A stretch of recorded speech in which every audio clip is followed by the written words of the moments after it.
Howdy, gang, and welcome once again to the Duct Tape Studios. I'm Jeff McAleer, your host, here at the Gaming Gang channel. Thanks for joining me once again. Before I dive into today's review, I do want to remind you, if you enjoy the Gaming Gang and would like to support the outlet, you can do so in a few ways. First, by utilizing our affiliate links to DriveThruRPG and the other One Bookshelf sites, or by making a one-time donation by way of PayPal, or by becoming a monthly member of our Patreon. You'll find links in the show notes. Also in those show notes, you're going to find an invite link to our Discord server. So be sure to hang with the gang over on Discord. Today, I'll be sharing my review of the Labyrinth Worldbook from Kobold Press. This 304-page hardcover is available now. Here's an MSRP of $54.99, or you can get the PDF over at DriveThruRPG for $34.99. I should mention this is designed for Tales of the Valiant as well as 5th edition Dungeons & Dragons and other 5e adjacent fantasy role-playing games. Having said all that, let's swing on over to the other camera because here I've got the Labyrinth Worldbook. Couple of things to mention before we get stuck in. First of all, my friends over at Kobold Press were kind enough to provide me with this review copy, but neither I nor anyone else affiliated with the Gaming Gang has received any other sort of compensation for me to share this review with you. It's important you know that. We're also not going to look at each and every page of the book, but I do want to give you a really good feel for what you're going to find inside. First thing we'll do is take a peek at the credits page. A lot of folks worked very hard to bring this to life. So let's give credit where credit is due. I have to say, the Labyrinth Worldbook is absolutely chock full of gaming goodness.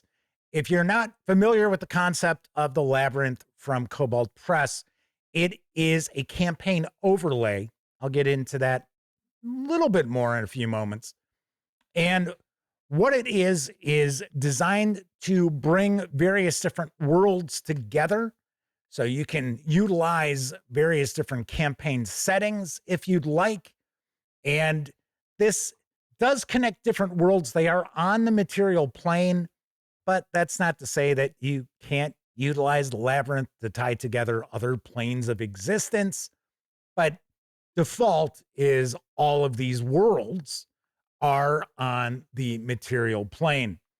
And that's the focus here of this book, is how the various different worlds are tied together by the labyrinth.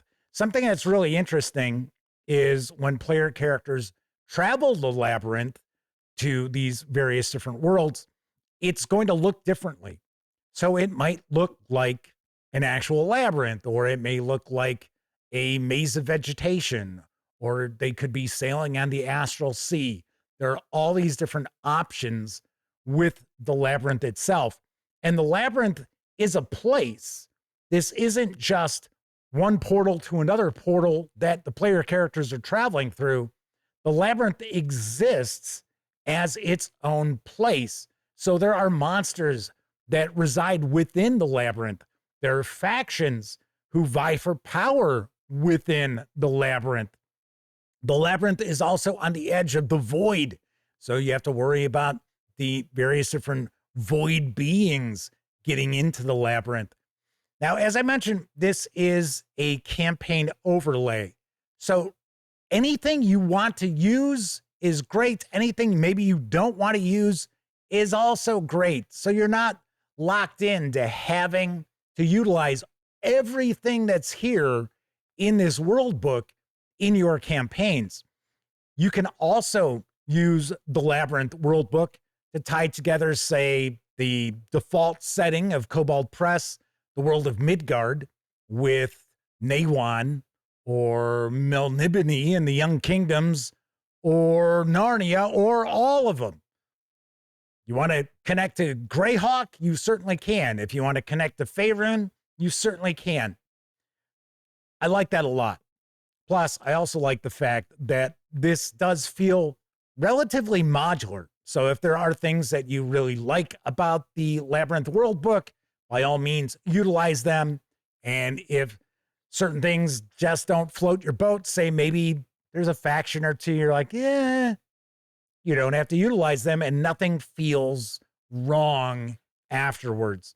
About the first 110 pages is going to be devoted to the setting of the labyrinth. We will learn more about the history of the labyrinth, how it actually works, portals, and so on and so forth.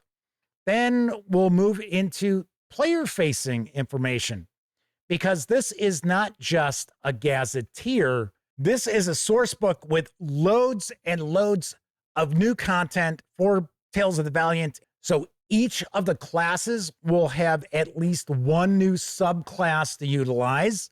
And for the most part, they're all really interesting. The cleric actually gets a couple. The paladin subclass is really interesting too, because the subclass is old world. So they're not necessarily only concerned with like law and following the rules and society and fighting evil.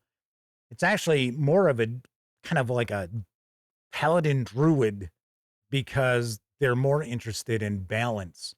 Thought that was pretty cool. We'll get some new lineages as well for you to utilize. We have new magic spells. In fact, we get a lot of new magic spells. Get magic items.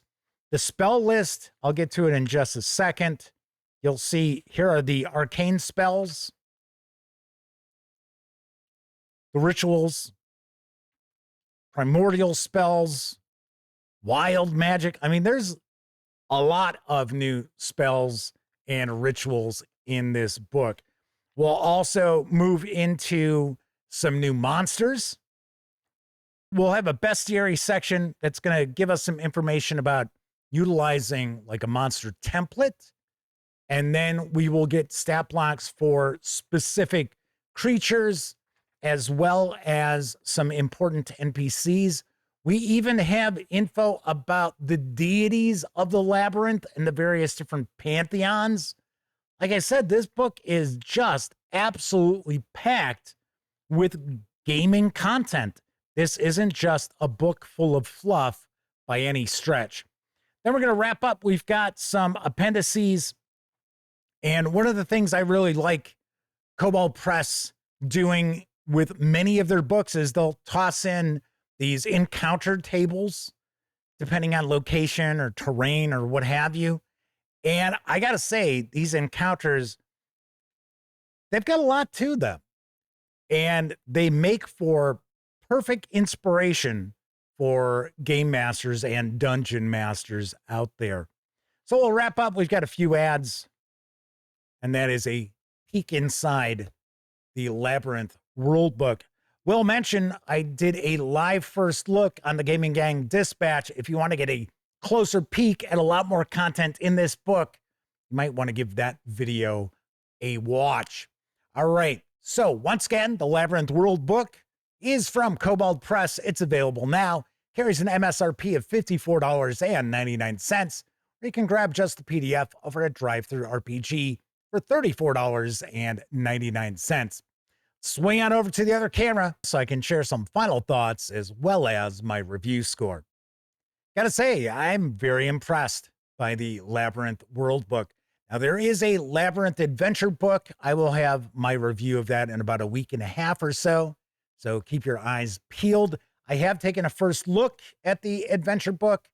So if you want to take a peek at that episode of the Gaming Gang Dispatch, by all means, please do. But I am talking about the Labyrinth Worldbook today, and I really dig this a lot. I was very surprised by how much game content is packed into this book. I was expecting more of a gazetteer, kind of a tour of the various different worlds which are connected by the labyrinth, a lot of really detailed setting information. And I got to say, that is in there, but there's so much more. There's all the player-facing content as far as the new subclasses. We got new lineages, new magic spells, new magic items, loads of new monsters, NPCs. Chock full of gaming goodness. As far as the production quality, it is solid. It's what we come to expect from Kobold Press. I do wish that their paper stock was a little bit thicker. It's not terrible. It's not like the old 5e D&D books where you could practically like look through it. Like it was almost transparent. I know it wasn't that thin, but it was pretty thin. Well, it's not to that extent, but it's certainly not like what we see from, say, Free League Publishing. But artwork throughout, I'm a big fan of the Kobold Press style of art, so I dig the art. This does have a stitched binding too, so the book should hold up as long as you don't go out of your way to beat the hell out of it. I am always impressed with Kobold Press releases, and I think I could probably count on 2 fingers the number of releases that I have reviewed that I thought were, okay. Everything else has been pretty top notch, and that is going to be the case with the Labyrinth Worldbook as well. So on a scale of 0 to 10, I give the Labyrinth Worldbook from Kobold Press a 9 out of 10. Very, very interesting. A lot of useful stuff in here too. And I love the fact that it is a campaign overlay. You're not locked into having to use everything about the concept of the labyrinth for it to work well. All right, that is it for this time out. If you liked the video, by all means, please give it a quick thumbs up. Subscribe to the Gaming Gang channel if you haven't already. And if you do subscribe, don't forget, ring the bell so you can be notified when I share videos such as this review, as well as find out when my live stream, the Gaming Gang Dispatch, airs Tuesday, Wednesday, and Thursday evenings at 7 p.m. Central, right here on YouTube. Of course, when you're not watching videos on the Gaming Gang channel, be sure to visit gaminggang.com for all latest in tabletop gaming news, reviews, and a whole lot more you are not going to find on YouTube. You know the drill. Get your geek on at thegaminggang.com. Once again, I'm Jeff McAleer. Thank you very much for watching.